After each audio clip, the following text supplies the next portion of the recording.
pengiriman sapi dari sini ke Kalimantan. Dan bermodalkan tangga kayu itu, sapi naik satu persatu ke perahu kecil.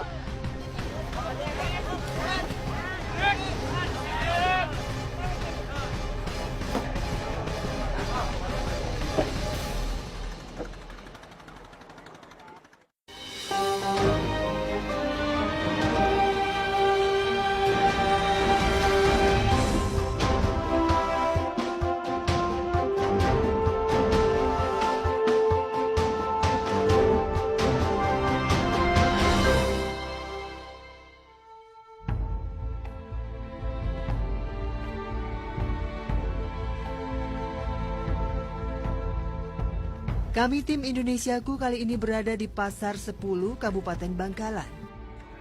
Selain berfungsi sebagai pasar pada umumnya, Pasar 10 juga terkenal sebagai pasar ternak.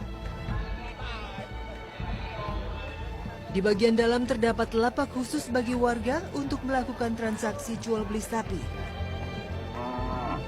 Pasar ternak di Madura biasanya bergilir. Hari ini giliran Pasar 10 yang menjadi tempat jual beli sapi. Sejak pukul 6 pagi, keramaian sudah terasa. Puluhan sapi dipamerkan, siap untuk ditawar pembeli. Sapi Madura jenis khas dari pulau inilah yang menjadi primadona pengusaha sapi. Selamat datang di Indonesiaku. Kali ini kami akan mengajak Anda untuk memotret lebih dalam bagaimana perdagangan sapi di Madura yang memang menjadi salah satu penghasil daging sapi terbesar di Indonesia. Nah, ini ada yang unik dari pasar ini. Jadi kalau sapinya dijualnya harus dipecut ini. Kenapa tuh harus dipecut, Bah? Iya, biar supaya kelihatan besar gemuk. Oh, iya, kelihatan besar itu kan sapi bergerak. Coba gimana, Pak Haji? Banyak Pecut. pecut lagi. Itu ya. Pecutan menjadi tradisi warga yang menandakan sapi sedang ditawar. Pembeli yang menawar harus melihat bentuk badan sapi. Pecutan inilah yang membuat sapi terhentak dan menunjukkan ototnya. Mereka yang sudah biasa akan langsung mengerti berapa bobot sapi yang ingin dibelinya. Sapi yang terbilang ideal adalah sapi dengan bobot tubuh sekitar 300 kg. Bagi orang awam, pasar ini memang terlihat ramai. Namun bagi para juragan dan pengusaha sapi, pasar kali ini terbilang sepi. Belakangan ini, penjualan sapi Madura tidak selancar dulu. Gara-gara pemerintah itu impor sapi dari luar negeri, dari Australia. Tiap bulan yang masuk ke Lampung aja itu 6.000 ekor digemukkan di Lampung. Jadi kalau di daerah barat Indonesia Sumatera itu nggak ngambil sapi Madura, soalnya itu lebih murah karena lebih murah. Soalnya sampai ke Lampung itu kurs dagingnya cuma 80.000. Maraknya sapi impor membuat para pengusaha kelimpungan. Pasalnya, harga sapi impor jauh lebih murah dari sapi lokal. Selisih harga bisa mencapai hampir Rp50.000 per kilogramnya. Bagi para pengusaha, sepinya penjualan seakan tidak sebanding dengan kualitas sapi dari Madura. Padahal, jika dibandingkan dengan sapi impor, kualitas daging sapi Madura lebih baik. Persentase karkas yang terkandung juga tinggi. Walau tergolong jenis yang lebih kecil dibanding dengan sapi lain, namun dagingnya lebih padat, jarang lemak, dan dipercaya memiliki rasa yang paling enak.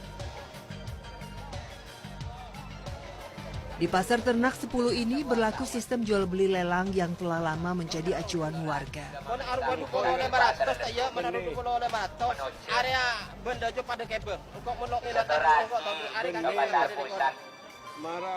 Penjual menentukan harga dan pembeli bebas menawar. Pembeli sapi menawar harga dengan cara berbisik dengan penjual. Lalu, penjual akan menampung tawaran pembeli dan menunggu hingga tawaran tertinggi masuk. sapi ni Rata-rata pembeli menawar 4 hingga 5 sapi. Harga sapi Madura berkisar dari 12 sampai 35 juta rupiah per ekor. Makin besar dan sehat, makin mahal harganya. Namun harga di pasaran saat ini sedang mengalami kenaikan hingga 3 juta rupiah. Pengusaha sapi semakin menjerit. Di saat permintaan banyak, harga sapi justru mahal. Belum lagi harus bersaing dengan sapi impor yang harganya jauh lebih murah. Setelah menentukan tawaran, pembeli akan menunggu hingga harga tawarannya menang atau paling tinggi dari yang lain. Proses ini bisa memakan waktu hingga siang hari, karena mereka tidak selalu mendapatkan sapi yang ditawarnya. Jika pembeli memenangkan lelang, mereka akan segera membayar sapi di tempat dengan uang tunai. Pemandangan inilah yang senantiasa menemani transaksi jual beli sapi di pasar ternak. Warga Madura masih melakukan pembayaran secara tradisional. Mereka percaya bahwa membayar dengan uang tunai akan membawa keberkahan bagi barang beliannya.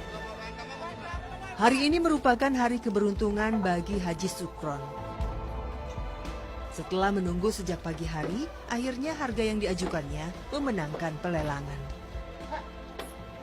5 sapi siap diantar ke kandang barunya. Pembayaran pun dilakukan di tempat. Transaksi ini cukup sakral bagi pembeli dan penjual.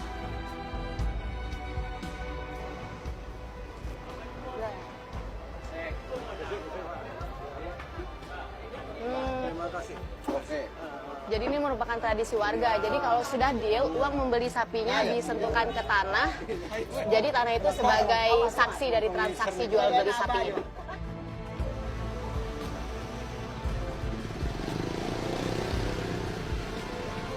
Setelah pembayaran selesai, sapi pun diangkut. Disinilah perjalanan pertama bagi sapi dimulai. Beruntung jika rumah pembeli dekat dari pasar. Namun jika jarak jauh, sapi harus berdesak-desakan di atas mobil dan melawan panas matahari. Biasanya, pada tahap ini sapi bisa mengalami stres. Setiap pembeli atau juragan sapi mempunyai kandang khusus untuk merawat sapi yang sudah dibelinya. Kandang ini merupakan fasilitas khusus yang harus dimiliki seorang juragan. Biasanya, sapi akan dirawat di sini paling lama 1 minggu. Kemudian, sapi akan dibawa untuk langsung dipotong atau didistribusikan keluar Madura. Banyak pengusaha sapi menjerit, usaha yang menjadi tumpuan hidup mereka kini sedang mengalami masa krisis. Harga mahal di pasaran menjadi keluhan para juragan sapi. Lagi-lagi sapi impor menjadi ganjalan kesejahteraan para pelaku usaha sapi. Padahal semangat para peternak masih sangat terasa. Meskipun sekarang untungnya tidak seberapa, dengan sepenuh hati mereka tetap merawat sapi peliharaannya. Dalam masa jaya, peternak bisa mendapat untung hingga lebih dari 10 juta rupiah dalam setahun.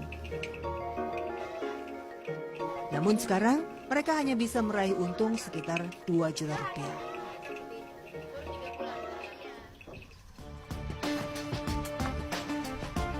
Alur perdagangan sapi ternyata sangat panjang. Para juragan yang sudah membeli sapi di pasar harus mengirimnya keluar kota. Namun ternyata sebelum dikirim, sapi harus dikarantina terlebih dahulu di Badan Karantina Pertanian. Karantina harus dilakukan untuk mencegah keluar dan tersebarnya hama serta penyakit hewan. Penyakit yang sering ditemukan pada sapi adalah brusellosis atau penyakit keguguran pada sapi dan antraks. Kedua penyakit mematikan ini bersifat zoonosis. Bisa menular dari hewan ke manusia, namun tidak menular dari manusia ke manusia. Kalau sapi impor itu kan yang jelas mungkin kita tidak tahu cara pemeliharaannya ya Mbak ya. Terus tapi kalau dari segi karantina, sapi yang masuk ke Indonesia itu juga dicek sama karantina di pelabuhan impor. Dan mungkin kalau dari segi penyakitnya yang lain itu yang lebih yang berbahaya. Tidak jelasnya pemeliharaan sapi impor sangat beresiko bagi konsumen. Beruntung, sapi lokal Madura mendapat pengecekan satu persatu dan akan berlangsung selama 24 jam. Berburu dengan waktu, inilah perjuangan seorang juragan sapi Madura. Beratus-ratus sapi menunggu untuk diangkut. Terkadang, rasa cemas menyelimuti para pemilik sapi ini. Terlantar di dermaga berarti akan ada resiko sapi kelelahan. Tak jarang, kematian dialami oleh sapi yang kelelahan dan stres. Dan ternyata, selama ini belum ada dermaga yang memadai untuk proses pengangkutan sapi. Dermaga yang digunakan warga Kabupaten Bangkalan masih dermaga tradisional. Ya, negeri sapi ini ternyata tak punya dermaga khusus ternak. Pemirsa, terlihat di sini bagaimana susahnya tidak ada dermaga. Untuk mengangkut bahan bakar saja, warga harus mendorong drumnya sampai ke tengah laut.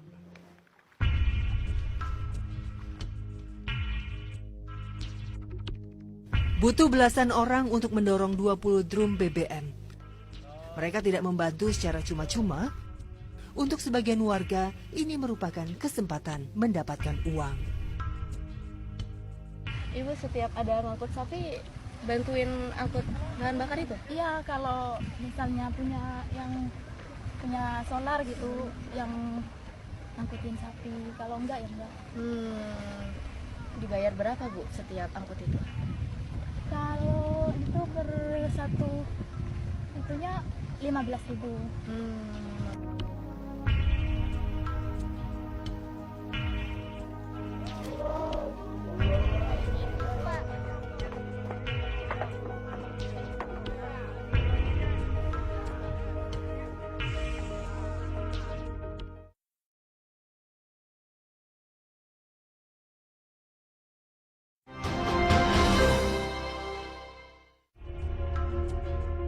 Beginilah suasana setiap ada pengiriman hewan ternak keluar Madura.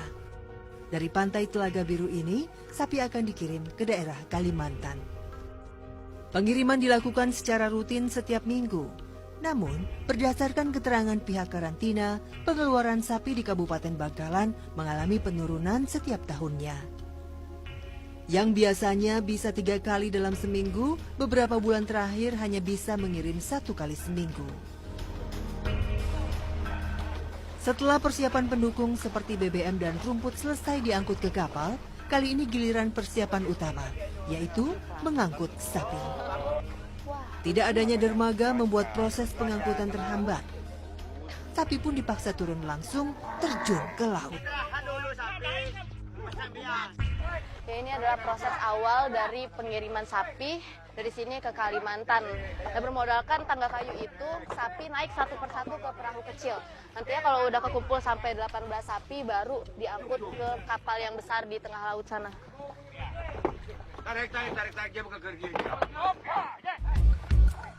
Cara menaikkan sapi secara tradisional seperti ini kerap kali membuat sapi terluka karena tergores karang laut dan tergores kayu geladak kapal. Banyak jatuh, patah, ada lumpuh ini. Lumpuh, jadi kalau udah patah kakinya nggak bisa dikirim lagi dong? Oh, kalau patah kapal langsung turunkan, dipotong.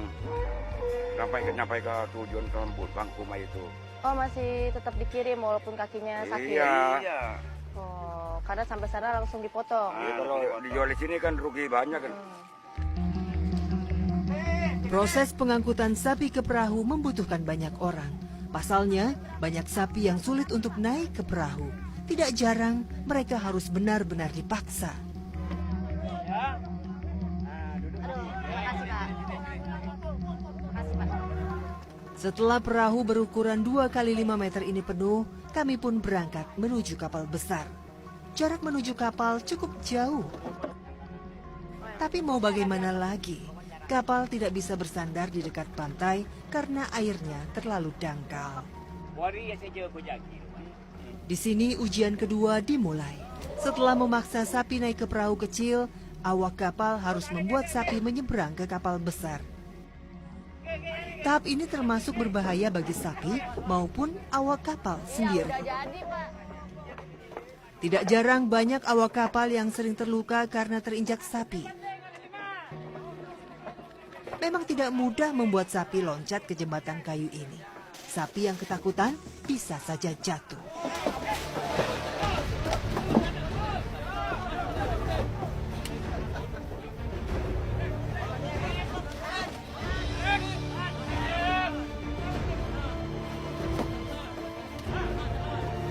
Penasaran dengan isi kapal, saya pun ikut masuk.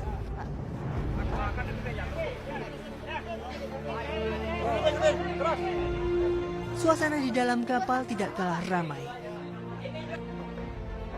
Awak kapal di dalam harus turut membantu menarik sapi sampai ke dalam kapal. Proses ini akan berlangsung hingga kapal dipenuhi sapi. Tidak heran, pengangkutan sapi berlangsung dari subuh hingga tengah hari.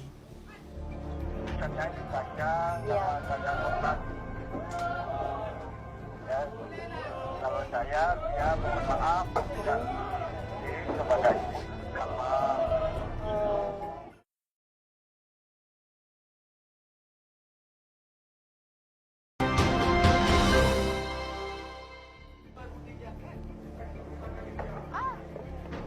Tidak adanya dermaga memang membuat proses pengiriman menjadi lama dan tentunya keadaan ini menyusahkan semua pihak.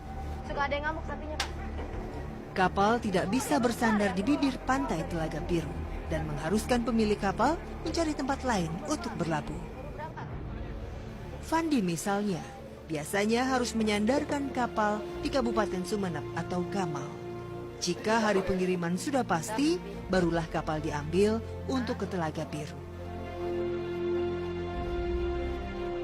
Pastinya kita habis bahan bakar, terus kita juga biaya-biaya aparat pemerintah, karena setiap keluar, setiap masuk kita pasti ngasih uang operasional, uang jaga.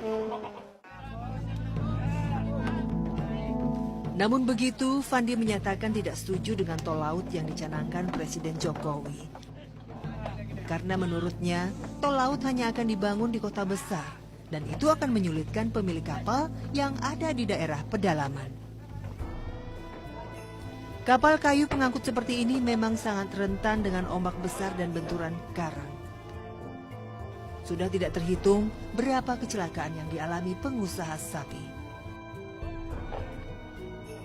Baru bulan kemarin satu kapal pengangkut sapi karam dan menenggelamkan hewan ternak yang dibawa. Beruntung seluruh awak kapal bisa diselamatkan.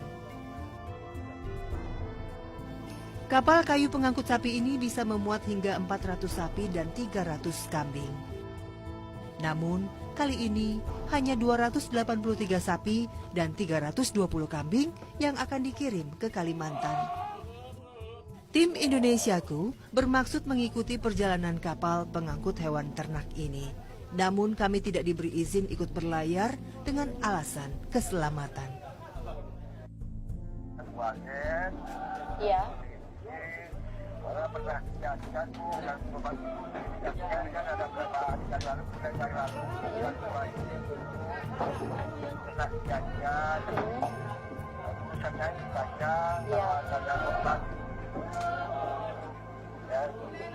Kalau saya mohon maaf tidak kepada kapal. Barusan saya mencoba untuk menelpon Ketua PT Pelayaran Madura, minta izin untuk naik kapal ini, tapi beliau tidak mengizinkan. Perjalanan tim Indonesiaku pun harus terhenti sampai di sini. Kami tak bisa memaksa mereka. Sayang memang bahwa akhirnya kami tidak bisa mendokumentasikan bagaimana para pengantar sapi dan ratusan sapi bertahan di tengah laut dengan kapal kayu sederhana ini.